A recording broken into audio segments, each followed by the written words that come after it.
We've all been there, right? That moment, a truly brilliant idea strikes. Oh, yeah. A concept that feels like, wow, this could be a game changer. You can see it, feel it, you just know it has potential. Hmm. But then, well, time passes, days, weeks maybe, Yeah. and that incredible spark, that vision, it often just dims. Never quite makes it out of your head into the world. Happens all the time. It's like there's something missing, isn't there? A crucial, maybe overlooked ingredient, something that connects that big dream to, actually making it real. That bridge. Yeah. Exactly. Well, today on the deep dive, we're going right for that secret ingredient. We're diving deep into its essence. Commitment. Commitment. This whole deep dive is about that essential, absolutely non-negotiable force that turns vision into reality. Yeah. We're going to unpack why consistent, unwavering dedication and just doing the work are so much more powerful than even the most perfect plan. A big topic. It is. And our guide for this, it's a single, really powerful source. Commitment.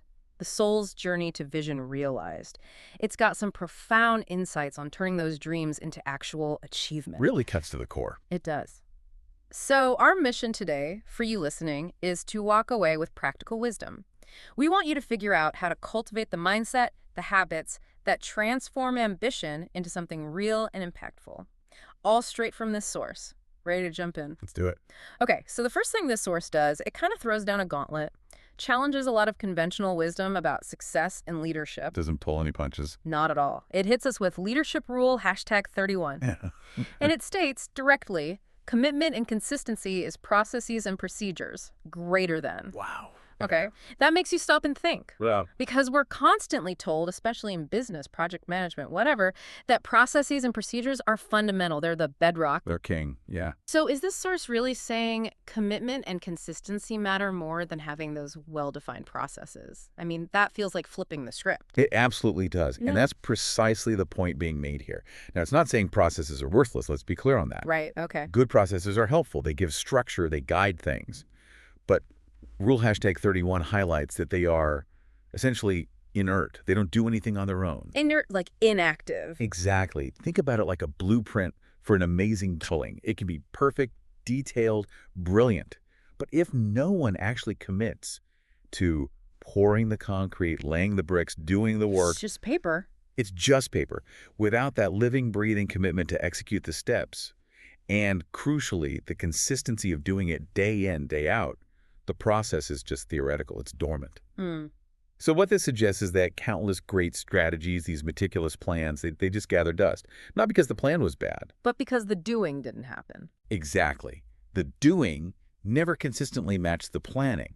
It's that persistent push, that steady application of effort that turns the blueprint into the building, not just the plan itself. That distinction, blueprint versus the actual pushing forward, that's really powerful.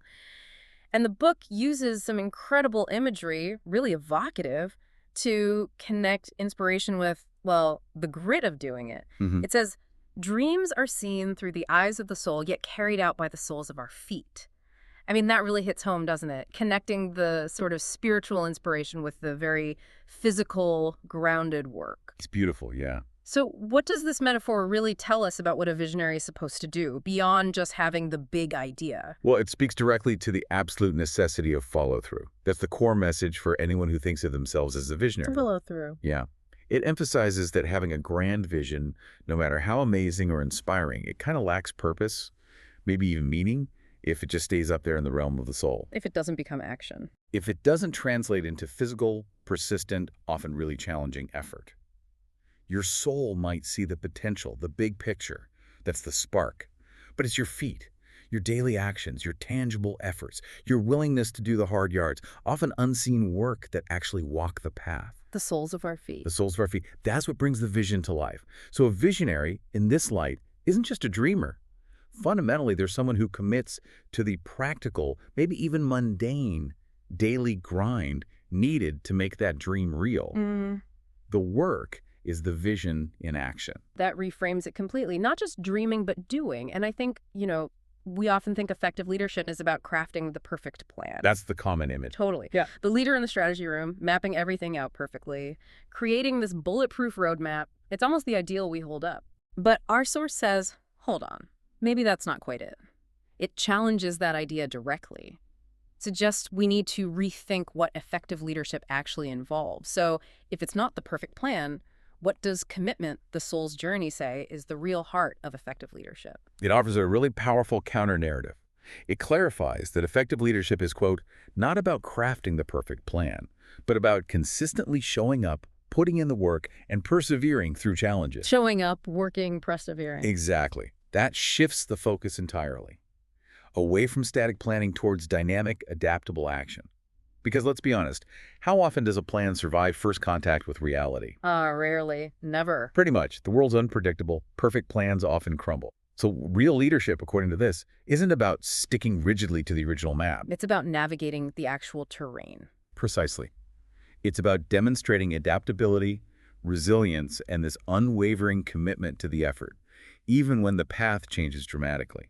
It's about being the person who shows the grit to keep going, to show up every single day, leading by example through action, no matter the obstacles. So leadership becomes less about that single stroke of genius planning. And much more about relentless, sustained presence and effort, character and stamina, like you said earlier. That makes a lot of sense. Okay, so if we're moving beyond the perfect plan, and we know commitment and consistency are key, what actually drives success then? In any project, business, or even just a personal goal, what are the real engines according to this source? The source is very clear on this. It points to three interconnected pillars. These are the true drivers.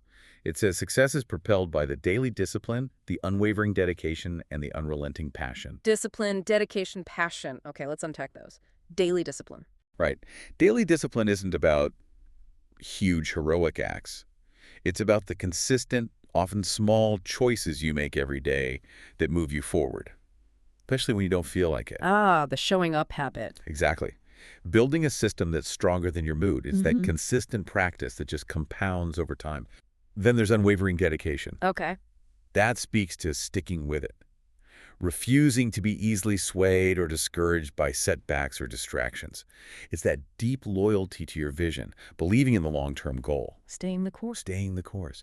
And finally, unrelenting passion. This is vital. It's the fuel. The fire. The fire. Yeah.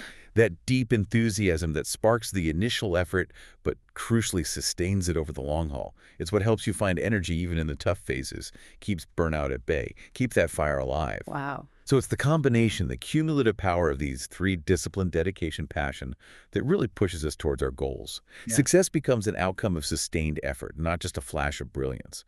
That's a really practical framework. And it leads to a point that I think hits home for so many people listening. The book says anyone can have a good idea. And isn't that true? So true. We all have notebooks or mental files just full of great concepts. But then comes the kicker, the challenge. But only those who cultivate the habits of persistence, resilience, and determination can turn that idea into a reality. That word cultivate is powerful. It implies these aren't just fixed traits, they're skills we can build. So what does it really mean to cultivate the habits of persistence, resilience, determination? How do we actually do that? This is so crucial because it gives us agency, like you said. It tells us these aren't fixed things you either have or don't. They are habits. Learnable. Learnable, practicable, strengthenable, like building muscle. So persistence is the habit of just keeping going. Even when it's tough, when progress feels painfully slow or you're not sure what's next. Not just stubbornness, though. No, not blind stubbornness. It's more like an intelligent refusal to give up easily. Always asking, okay, what's the next right step? Then resilience. That's the habit of bouncing back, not just from failure, but actually learning from it, adapting your approach. Turning setbacks into fuel. Exactly. It's the difference between getting knocked down and staying down versus getting knocked down, figuring out why, and getting back up, maybe even stronger or smarter. And determination. That's the habit of staying focused, laser focused on the end goal. Keeping your eye on the prize. Yes, maintaining clarity on what you're trying to achieve, cutting through the noise and distractions, and consistently channeling your energy towards it. Together, these cultivated habits, they're the engine. The engine that turns the idea into something real. Precisely. They bridge that gap between the abstract thought in your head and something concrete, tangible out there in the world. They're the practical tools for the journey. That really makes sense. Thinking of them as habits we can build, it feels much less daunting. And this brings us to the last point from our source, which kind of ties it all together beautifully, I think. Hmm. It makes this powerful, almost poetic distinction. Mhm. The difference between having vision and sight. Sight is the spark, while vision is the fire that ignites and sustains the effort to bring the idea to life. That's a key takeaway. It feels like the ultimate summary, doesn't it? Huh. So, what's the real-world impact of understanding this difference between just a spark and that sustaining fire? It's a fundamental difference, and it really deepens this whole idea of commitment. Sight is that initial flash, Hmm. the inspiration, the aha moment. The first time you see an opportunity or get that idea, that spark of discovery, it's exciting. Yeah, the initial buzz. Right. But vision, as defined here, is so much more. It is the sustained burning fire. It's not just seeing the possibility. It's the deep commitment to keeping that possibility alive, nurturing it, feeding it with action, dedication, passion, day after day. So sight is passive, vision is active. In a way, yes. Sight can just happen to you. Vision requires continuous effort. The practical impact is huge. Without vision as that sustaining fire, the initial spark of sight, no matter how brilliant, often just fizzles out. When things get tough. Exactly. The first gust of wind, the first challenge, the first setback can extinguish it. Vision is what allows you to push through those inevitable hard times. Mm. It ensures that unrelenting passion we talked about isn't just a momentary flare-up. But endures. It endures. Yeah. It grows into a powerful, transformative flame that fuels consistent effort over the long haul. Vision is the enduring why that gets you through the daily how. Wow, what an incredible deep dive into just how powerful commitment really is. We've really unpacked some game-changing ideas today, haven't we? Absolutely. We learned that commitment and consistency, while they actually outweigh those rigid processes and perfect plans, they're the energy that makes things The happen. driving force. And effective leadership, it's not about that flawless initial strategy. It's about consistently showing up, doing the work, and pushing through challenges. Day in, day out. And success itself, driven by that powerful trio: daily discipline, unwavering dedication, and that unrelenting passion. The three pillars. Ultimately, it boils down to actively cultivating habits, persistence, resilience, determination. That's what turns your ideas into reality, all fueled by vision, that long-burning, sustaining fire, not just a fleeting spark. Well summarized. And look, this isn't just theory, right? It's a direct, actionable challenge for you listening. Whether you're navigating a tough project, learning something new, chasing a personal dream, commitment isn't magic. No. It is, as we've explored, a set of habits. Actionable habits you can start building, strengthening right now, today. Which leads us really to a final thought for you to take away from this deep dive. If vision truly is that fire, the fire that ignites and sustains the effort, pushing us beyond just seeing something, then maybe ask yourself this. What specific daily discipline or what unwavering dedication can you consciously commit to today? What one thing can you do to ensure your fire burns bright and keeps transforming your deepest aspirations into tangible realities?